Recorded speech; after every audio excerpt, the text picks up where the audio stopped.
Hey there, Salina here, and this video is going to be about when I was hospitalized with a uterine infection.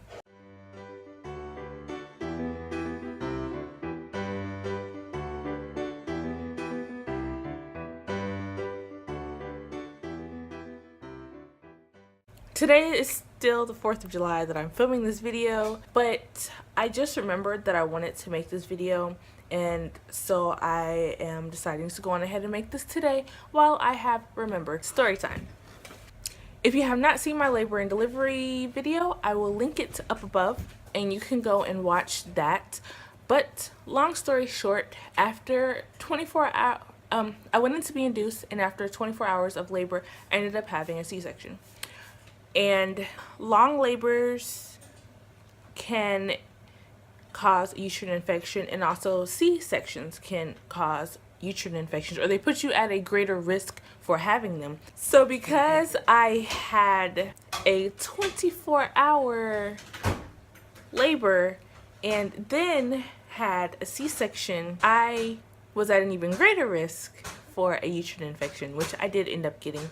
So we were discharged, after he was born, we were discharged from the hospital 4 days later. My son was born on Thursday and we were discharged on Sunday, so that's 4 days.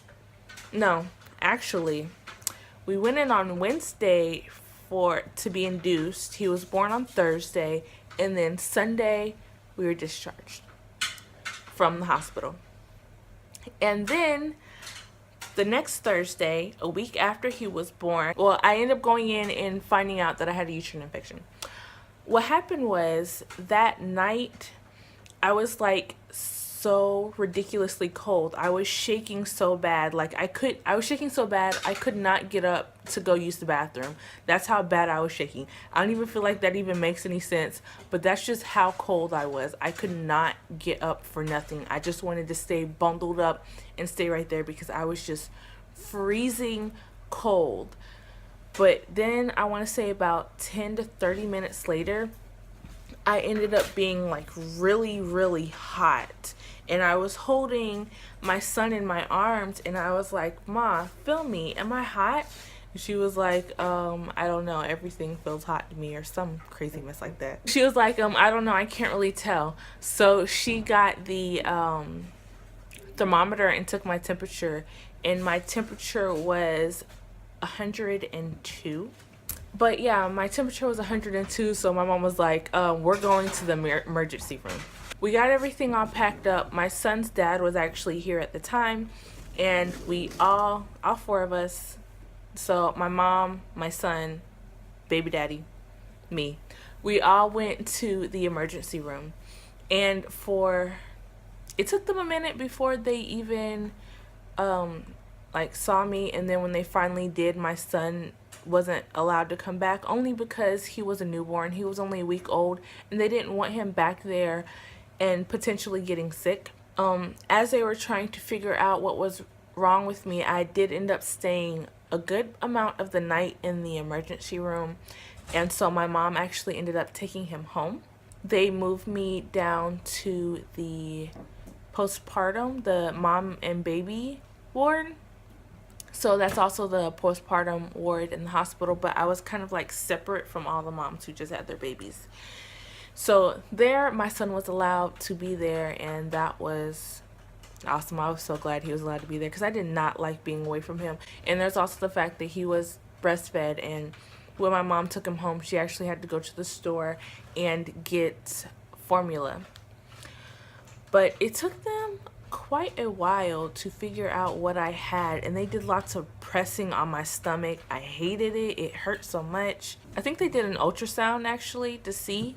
They did an ultrasound and they actually didn't find anything like in my uterus, but what they did see is that my bladder was overfull. So it actually turned out that I had a bladder infection on top of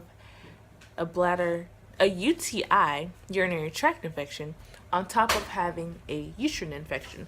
So I ended up being treated for both, but before they could even find out what was wrong with me, they were just giving me medicine because they didn't know what was going on, and they just wanted to treat just in case it was something else. but eventually they figured out that it was a uterine infection.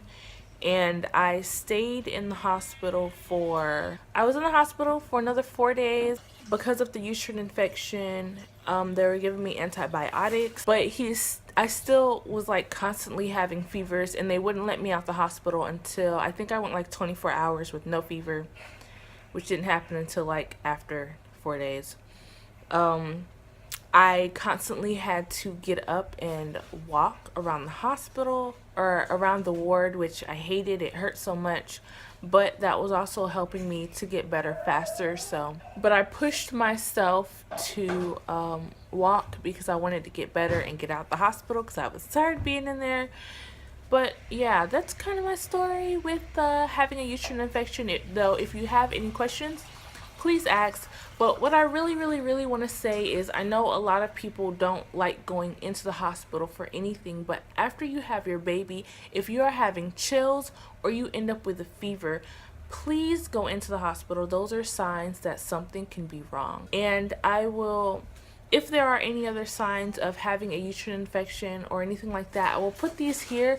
If you have any of these signs after you have a baby, please go into the emergency room and get seen, because something could go horribly wrong if you don't. And the last thing that you want is for something to go wrong after you've just had your baby. So that is going to be it for this video. Thank you guys so much for watching. New video every Sunday and every Wednesday. And until next time, deuces. On July 8th, my son turned 9 months old.